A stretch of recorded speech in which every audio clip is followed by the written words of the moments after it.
अगदी जलद व अचूक बातम्यांसाठी पाहत रहा महामीडिया 24 सदैव तत्पर। आघाडीच्या सर्व उमेदवारांना निवडून देण्याचे काम सुज्ञ मतदारांनी करावे। बाळासाहेब ठाकरे यांना फसवले, त्यांना मतदारांनी लाथाडावे। जिल्हा परिषद ही फार महत्त्वाची आहे, कारण विकास होण्यास चांगली मदत होते। देवभूमीत खोटे बोलू नका, देव बघून घेईल। लाडक्या बहिणींना पैसे आले, मात्र महागाई वाढली हे लक्षात आले नाही, असे प्रतिपादन आमदार सतेज उर्फ बंटी पाटील यांनी केले। ते आळते तालुका हातकणंगले येथील महाविकास आघाडीच्या जिल्हा परिषदेच्या उमेदवार अलकय अशोक कांबळे, काँग्रेस आळते पंचायतीचे उमेदवार शिरीष थोरात, स्वाभिमानी शेतकरी संघटना व सावर्डे पंचायत समितीच्या उमेदवार माधुरी परीट उबाठा यांच्या प्रचार सभेत ते बोलत होते। बोलताना पुढे म्हणाले, सरकारने महागाई प्रचंड वाढवली आहे, यामुळे सर्वसामान्य लोकांना जगणे मुश्किल झाले आहे।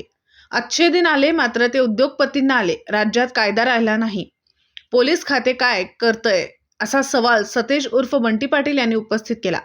आमदार अशोकराव माने यांनी कोल्हापुरात जमीन हडपली, ती त्यांना घेऊ देणार नाही।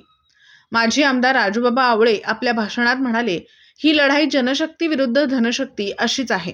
लाडक्या बहिणींचे पैसे हे जनतेचे आहेत। जीएसटीच्या माध्यमातून खिसा सर्वसामान्यांचा कापला जात आहे।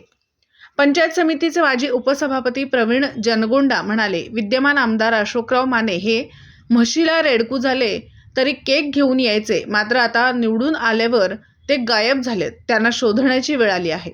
जिल्हा परिषद उमेदवार सौ अलका आळतेकर, पंचायत समिती शिरीष थोरात, माधुरी परीट, प्रवीण सुभाष करके, बाळगोंडा पाटील, संजय पाटील, गुलाब मुल्लाणी, जावेद मुजावर, अंकुश चौगले, सौ सुरेखा पाटील, शर्वरी कोठावडे, गिरीश इंगवले, अमोल कांबळे, BL शिंगे, नितीन चव्हाण, अमर वरुटे, BG पाटील, रुपाली गोंधळे, प्राध्यापक अशोक आळतेकर, शिवाजी शेळके, आप्पासो एडके, धनाजी पाटील, उदय कांबळे, सौरभ शेट्टी, बबन पाटील यांच्यासह मोठ्या संख्येने कार्यकर्ते, नागरिक उपस्थित होते।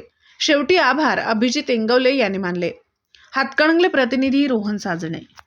तर मग चला सबस्क्राईब करायला विसरू नका महामीडिया 24 न्यूज चॅनलला। महामीडिया 24 सदैव तत्पर।